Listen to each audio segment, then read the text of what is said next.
Sustainability gap address, and it will be a 7th pitch, Team Evergreen. Is that coming through all right? I'm fighting a bit of a cold today, so do bear with me. Do my best. We've seen some great ideas today. I think we're just going to jump straight in with something that's a little bit earlier on in the development stages. I'll introduce this first. My name is Joseph. I'm an ex-petroleum engineer. Over here, we have Olivier, who's going to be presenting with me. He's a global operations specialist at AstraZeneca. We also have Ricardo and Boris over here, and our last team member is in Turkey, Ibrahim. We are Team Evergreen, and we're here today to try and help fill the gap in the sustainability of the global energy landscape. So something I find really interesting about the global energy landscape is that the demand for liquid fuels is actually rising. In the next 20 years, well, in 20 years' time, we'll be burning 121 million barrels of fuel every day to meet our demands. That's 30% of the worldwide energy usage. Now, most of the growth in demand is coming from the transport sector, especially in developing nations or rapidly emerging economies. That is an awful lot of fuel to be burning. And if we want to meaningfully arrest climate change, it can't all be from fossil derivatives. We need low-carbon renewables. Existing popular renewables, like wind and solar, exclusively target the electricity market. So adopting these requires widespread electrification of ground transport.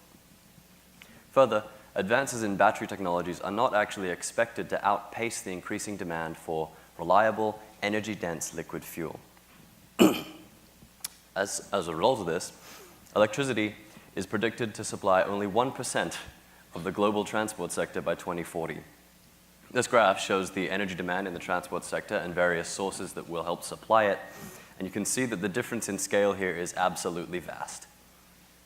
That is the gap that we hope to help fill. This space here represents trillions of dollars in the form of 66 billion barrels of diesel and gasoline fuel that, when burnt, will pollute our environment with 26.5 billion tons of CO2. That shape right there is the gap that we want to make smaller. Okay? So what have we established? What do we know from this? We know that we need to make liquid fuel. All right? We know that most demand is coming out of developing nations, places like Asia, with high urban densities, high populations, growing transport sector. We also know that electricity is not quite ready to supply all of this demand just yet. So how do we bring renewable energies to this space? Let's talk about energy spaces. Okay. Energy spaces is a system that allows individual households to supplement their energy needs with liquid fuel that they produce on their own property. The system itself is a set of panel photobioreactors that are mounted on a rooftop. It's packaged with auxiliary equipment, a digester, a reaction vessel, pump, and the photobioreactors are charged with microalgae. So the microalgae grow using CO2 and sunlight. They make more algae and fatty acids. The fatty acids can be transesterified to produce biodiesel fuel. It's cheap, it's scalable, and it's pretty easy to use, and it allows people to alleviate some of their reliance on fossil fuels. Now, the novelty of energy spaces comes from the fact that it empowers consumers. So it puts the capability to produce liquid fuels in the hands of the end user. It lets them create a fuel that's compatible with a car that they already own. Further, it distributes production capacity across urban areas, using space that's not typically available for this purpose, and it doesn't detract from the original function of that space. All right? It doesn't compete for arable land, and nor does it exclude people from residential areas. Best of all, the fuel it produces when burnt is net carbon neutral. And when compared to solar panels, which quite literally compete for the area, it has an advantage in that it stores energy in a form that's compatible with existing automotive infrastructure. It's fuel that you all recognize straight from your roof right into your car. Thank you, Joe. So, with an obvious problem and a clear novel idea to bridge this gap, we went ahead and looked to which markets we can enter. So energy spaces focus on moderate urban areas with high amount of households, in countries with a high projected demand for liquid fuels, the Asian suburbia. Specifically, we'll focus on India, which has a high demand, but yet a slow development of electrifying their transportation sector. After this market analysis, we went ahead and studied our customers. What kind of types of behaviors are they showing? What type of attributes do they have? So we found that people prefer technical solutions over behavioral solutions. So there's no need to switch to electric cars. In addition, we found that attributes as income, households, energy use, and sustainability trends also positively affect our customer. So when we analyzed this on a global scale, we saw that next to the Asian market, the European market also has a lot of these trends and attributes, which opens up for us the market to develop and test our initial prototypes. So when we look to our time scale and our time plan, we've summarized our business plan in this timesheet. Within our first year, we're going to invest and increase the knowledge in the existing technology that it is today. We're going to seek out and engineer the right microalgae strain. In addition, we're going to build on networks to make sure that we have everyone in the field. After year 2, when our prototype is developed and our current risk assessment is adjusted accordingly, we'll make sure that we'll get our initial document validated for mass market. After year 5, we project and we hope that energy spaces will be self-funding, self-sustaining, and investing in its own capabilities and R&D capabilities. We believe this bold statement is true because we're investing and focusing on an existing technology and placing it in a new gap in a new market. So we are here today to bring you a liquid biofuel product into a mass market that is able to have an output of energy in a form widely compatible with modern vehicles, which will allow households to save and reduce energy costs, supplementing their own automotive fuel. Finally, knowledge bases and networks created here at the GapSummit 2017 with the leaders of today as well as tomorrow will help us to make energy space a success.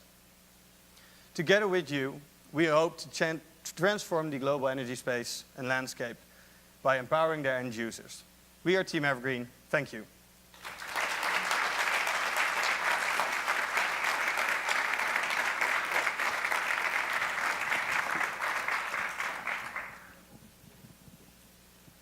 All right. I really like your idea. I have so many questions. I'm going to try and cut it down. To 2. So the first is the actual model itself on a rooftop, somebody's rooftop. You showed kind of a sloped roof coming off. Sure. What's the actual build? Are you talking about a liquid vat with like a water vat with algae on top? What we're hoping to do is a closed reactor system. So the cheapest thing we were thinking would be a bag bioreactor. So you could just mount them within a metal frame. I think we had a cost estimate for one of those of about $12 for a bag, just built within a simple frame and hooked onto the roof, basically.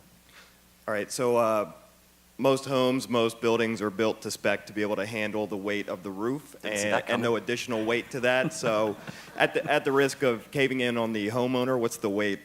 Sure. Now, I know we had this discussion. So we don't actually know quite yet whether or not these homes can handle the weight of these reactors. I didn't consider the weight of these reactors. What I can tell you is that the light incidence for growing a microalgal culture optimally actually reduces a lot with depth. So reactors that are going to be optimal for this system are going to be quite thin. I'm hoping, basically, coupled with the bag, that's going to provide a minimal stress to existing buildings. As we expand through markets, we'll also be looking into the building codes to make sure we're compliant with all of the codes in the areas that we'll be building into. Okay, and a second question around electrification. Sure.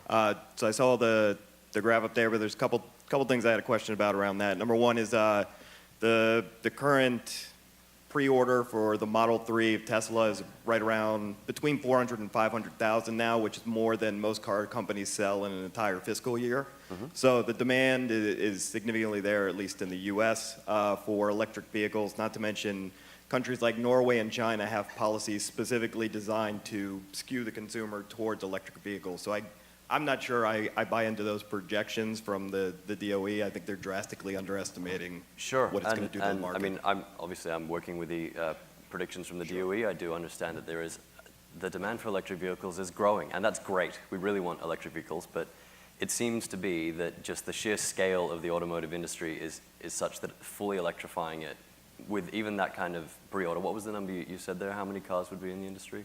The pre-order, it was 100, couple of hundred pre-order is thousand? between 400 and 500,000. Okay, I mean, in India, there's 80 million cars, just in India. I mean, the percentage of electric vehicles on the road as of December last year was 0.15%. And that's even following these incredible increases that we've seen as electric vehicles make inroads into the market. But just working on those increases, even if they're great multipliers, they're multiplying over initially an extremely small market space. And the energy industry is so well established and so massive that it's going to take a very long time before we can rely upon that to reduce our carbon emissions. So we're trying to fill the gap in between when electricity comes to market really in force. 2 more questions. Sure. Just give me a relative sense of the scale. Like if I put one of these units on my house, like how much liquid fuel am I getting in a year? I mean, That's a great question. A gallon a month, or No, it is a great question. I did some back of a napkin yield calculations. It actually came out really, really well. So I think I was a bit too conservative with those numbers. And you can apply as many factors as you want to that basically. But I would say for you to work in the same kind of vernacular that you're using, probably a tank every 3 weeks. Maybe, yeah, about that, depending on the strain you use. Some algal strains actually can have up to 60% of their dry weight represented by fatty acids. Mostly around about 30 or 40 is pretty common, though. And one other question about the algae you mentioned. Any risk, I mean, if the bag bursts and everything cascades all over the ground? You're absolutely right. So one of the main things we've considered, we do have a risk assessment that we've done so far. We have a few backup slides here. A couple of things. So we've done a preliminary risk. So we thought about things. Yeah, we thought a little bit. So that was one of the major things we and our mentor thought when we arrived. We want to put rapidly replicating microorganisms in the hand of unskilled end users, which I understand is intimidating. So one thing we do as part of our R&D is going to be working on the very, very many layers of protection that are required to go in place to keep these algae from contaminating the environment. I know, Olivier, I mentioned genetic engineering, and I realize that that's something that we haven't talked much about in here, but we think that'd be where the biggest bang for your buck would be in terms of R&D. Because not only would it potentially allow you to increase your yields, it would also allow you to put in things like selection systems that could keep your microalgae in your system, provided you're giving it, like a GS selection system that's used in pharma, I guess, provided you're giving it a certain chemical. The if Jurassic it's released, Park it would solution. Die. Yes. Yeah. Okay. That's one. Does this technology exist today? I mean, is it doable, in a laboratory type scenario? Or? Absolutely. So this technology is actually really quite well established, and what we're doing is just trying to repackage, make it convenient for an end user to have. Do automobiles run off of this sort of energy, or do they have to have special engine? No, they do indeed run off this. And actually, you can use this system with a few modifications to produce not only diesel, but also gasoline or biobutanol, which can be used in gasoline engines. The reason we've gone with diesel is because we're targeting a market like India, right? So diesel fuel, I know in a diesel engine you can essentially put vegetable oil in it and it will run. It will smell kind of bad, but it will run. So the diesel fuel that you make from this is like a quick and dirty way to reduce your carbon emissions. But yes, cars So can't you don't have to run. worry if your algae are 87 octane or 89 or... No, not really. And that would mean that the other contaminants other than carbon are also clean coming out of that system? I beg your pardon? Diesel has a lot of other contaminants in it other than just the carbon footprint problems. Not this diesel. So that was my question, whether it's clean coming out. Sure, it is clean. So normally diesel has quite a lot of sulfur in it. You need to clean the sulfur out. Actually, what happens in India, interestingly, is that we take all the sulfur out of the diesel, we sell it to India, and then because India uses engines that require a high lubrication, sulfur is a lubrication element in diesel, sorry, you actually need to sell them separately the sulfur that they can put back in before they put it. It's based on the policy of your country, how much sulfur comes out of your tailpipe. But there's not much sulfur embodied in this biofuel at all. And then I would just, since you're a little bit early, just kind of quick back of the envelope numbers at 20 gallons every 3 weeks, that's still roughly 150 plus pounds that you're going to ask somebody, I don't know, if you ask my mother to carry 120 pounds of fuel to pour that into her tank, that's something you're going to have to think about, the storage and how to A deliver usability that and into the operability car. issue? Absolutely. Yeah, that's definitely something we'll look into as part of our market research and R&D. All right, thank you guys. Thank you, everyone.